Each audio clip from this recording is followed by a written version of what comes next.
Welcome back guys to my YouTube channel free online classes. हमने previous class में discuss की थी socio cultural theory of Vygotsky. Vygotsky की socio cultural theory में हमने ये देखा था कि वाइगोस्की किस चीज़ को ज़्यादा इंपॉर्टेंस देते थे। वाइगोस्की इंपॉर्टेंट देते थे सोशलाइजेशन को। उनका कहना था पहले लैंग्वेज आती है फिर थॉट्स आते हैं। ये सब हमने उसमें उस वीडियो में या लेक्चर में देखा था।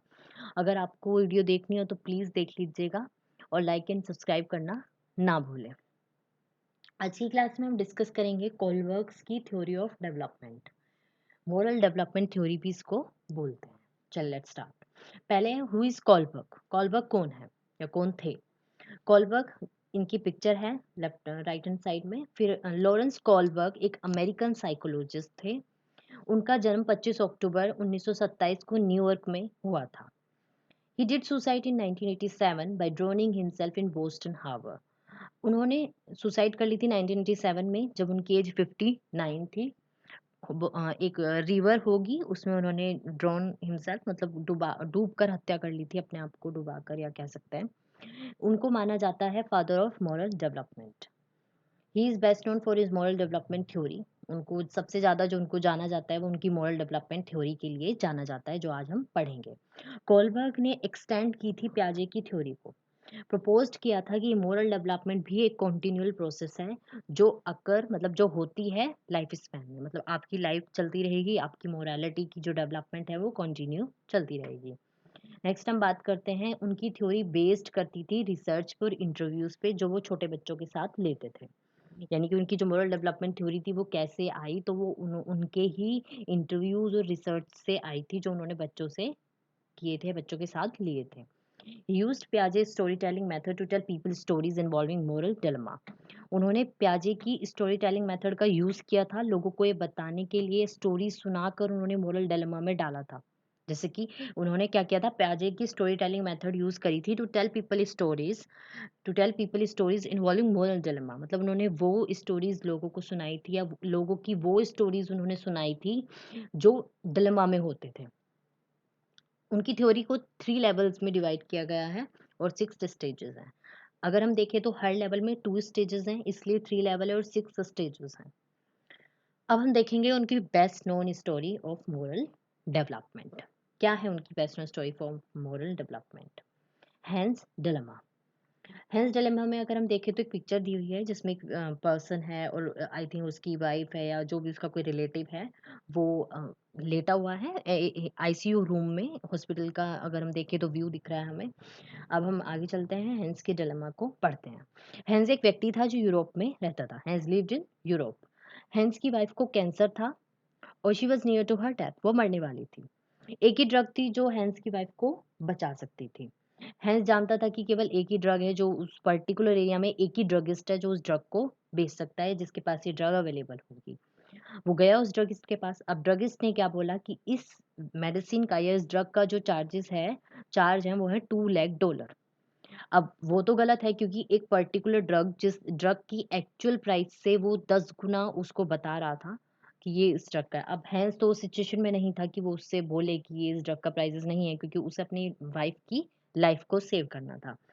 तो हैंस सबके पास गया कि वो बोरो कर ले मनी सबसे। उसने उधार मांगने की कोशिश करी, हर जगह चला गया वो।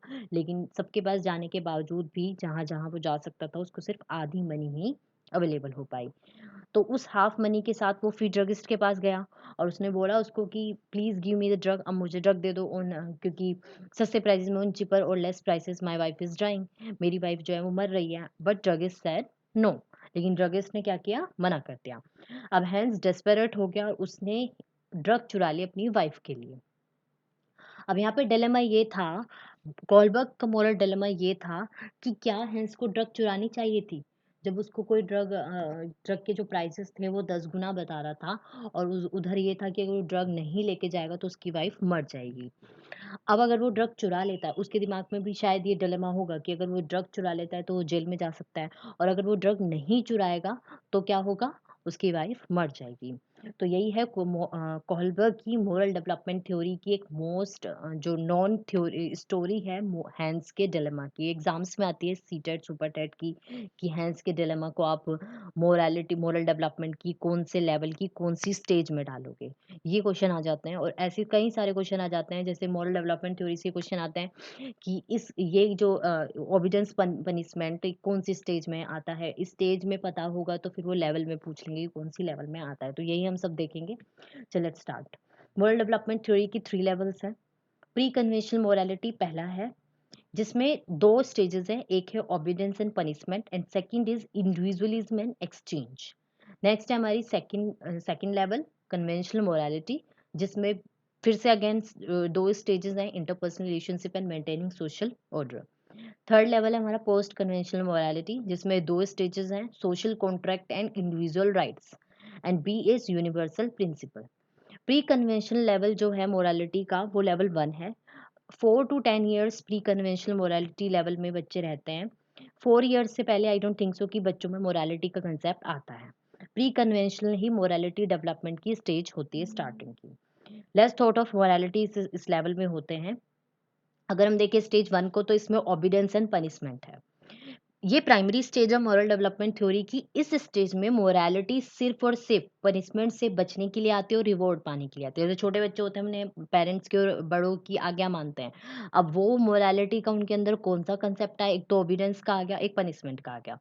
कई बार आप आज्ञा मानते हो फॉर द ओबीडियंस मोरालिटी, और आप पनिशमेंट से बचने के लिए अगर कुछ कर रहे हो, तो वो भी आपकी इस स्टेज में आता है। नेक्स्ट है हमारी स्टेज 2, इंडिविजुअलिज्म एंड एक्सचेंज। इसमें क्या होता है, बच्चे जो होते हैं वो डिसीजन लेते हैं अपने व्यूज के अकॉर्डिंग। पहले वो उस चीज को देखते हैं, और अगर उनको लगता है कि वो चीज उनके लिए सही है तो फिर वो कर लेते हैं according to their morality development या मोरल डेवलपमेंट। वो उस चीज को कर लेते हैं। जैसे कि वो एक एक्सचेंज फॉलो करते हैं, एक्सचेंज प्रिंसिपल।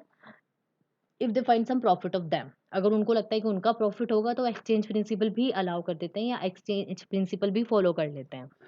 नेक्स्ट है हम एग्जाम्पल देख लेते हैं इन स्टेजेस के। स्टेज 1 का एग्जाम्पल है, मैं वही करूँगी जो मेरी मम्मी कहेगी, अदरवाइज़ वो मुझे खाना नहीं देगी। तो यहाँ पे हम देख सकते हैं ओबीडियंस पनिशमेंट में यहाँ पे पनिशमेंट वाली चीज़ आ रही है, क्योंकि अगर वो अपनी मम्मी की बात नहीं मानेगी तो उसको खाना नहीं मिलेगा। यहाँ पे ओबीडियंस का कोई कंसेप्ट नहीं था, यहाँ पे पनिशमेंट का कंसेप्ट था कि वो पनिशमेंट को अवॉइड करने के लिए ये सब कर रही थी।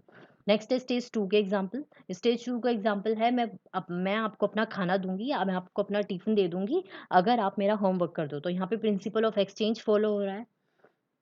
नेक्स्ट हम देख लेते हैं second level convention level 2। 10 to 14 years के जो बच्चे होते हैं, 10 to 14 ईयर्स जो भी होंगे, वो सब कन्वेंशनल लेवल 2 में आएंगे। अगर हम देखें तो इस लेवल में पीपल जो होते हैं वो ज़्यादा फोकस रखते हैं सोशल नॉर्म्स पे। उनके लिए सोसाइटी में रहना, सोसाइटी से अप्रूवल पाना, सोसाइटी को अगर आपको सोसाइटी अवॉइड करे या नेग्लेक्ट करे तो आपको बुरा लगना, ये चीज़ें ज़्यादा आती हैं, इसलिए सोशल नॉर्म्स पे ज़्यादा फोकस होती है स्टेज। स्टेज 3 है good boy good girl concept and interpersonal relation. इस स्टेज में आप जो भी करोगे प्रेस पाने के लिए करोगे, और आप अच्छी इमेज बनाओगे दूसरों के आगे। जैसे कि मैंने बताया था, आपको अप्रूवल पानी है या फिर आपको रिजेक्शन को अवॉइड करना है।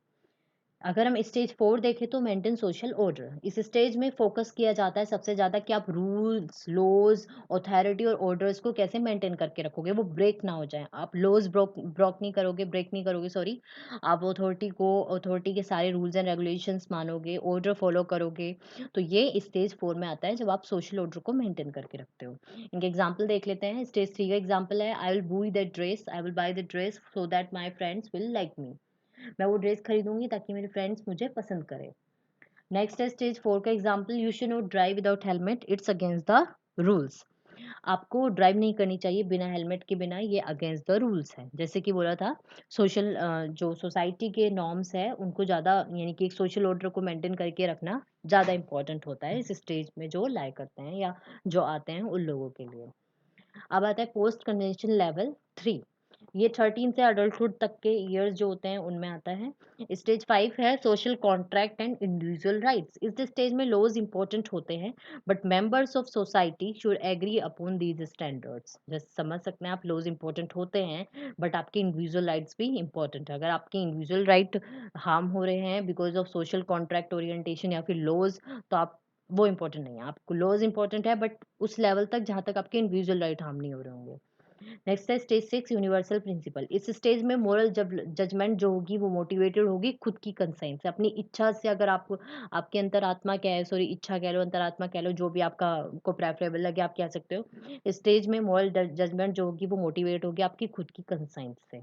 इसके भी एग्जाम्पल देख लेते हैं स्टेज 5 के। ये उसका खुद का डिसीजन है, हमें उसकी रेस्पेक्ट करनी चाहिए, यानी उसके जजमेंट की रिस्पेक्ट करनी चाहिए हमें डिसीजन की। स्टेज 6 में अगर हम हेंस का डिलेमा देखें, तो प्रोटेक्शन एक लाइफ की ज़्यादा इंपॉर्टेंट थी than breaking the law against stealing. जैसे कि हमने बताया था कि हेंस एक डिलेमा में फंस चुके थे, जहाँ पे उनको एक, या तो वो अपनी वाइफ की प्रोटेक्शन कर ले, अपनी वाइफ की लाइफ को बचा ले, या फिर वो या फिर वो जेल जाने से बच जाए, क्योंकि या तो वो चोरी करके लेकर आता तो अपनी वाइफ की लाइफ बचा लेता, तो उसने ज़्यादा इंपॉर्टेंस दी, या इंपॉर्टेंस होती है क्योंकि यूनिवर्सल प्रिंसिपल है स्टेज 6 में लेवल 3 के, तो उसके अकॉर्डिंग उसने जो किया वो सही किया चोरी करके। अब थैंक यू गाइज, अगर आपको मेरी वीडियोस पसंद आ रही हो तो लाइक एंड सब्सक्राइब करना ना भूलिए, और हो सके तो इसको शेयर भी कर लीजिएगा। और अगर आपको इसकी पीडीएफ या पीपीटी चाहिए होगी तो कमेंट सेक्शन में हमें मैसेज कर दीजिएगा। Thank you.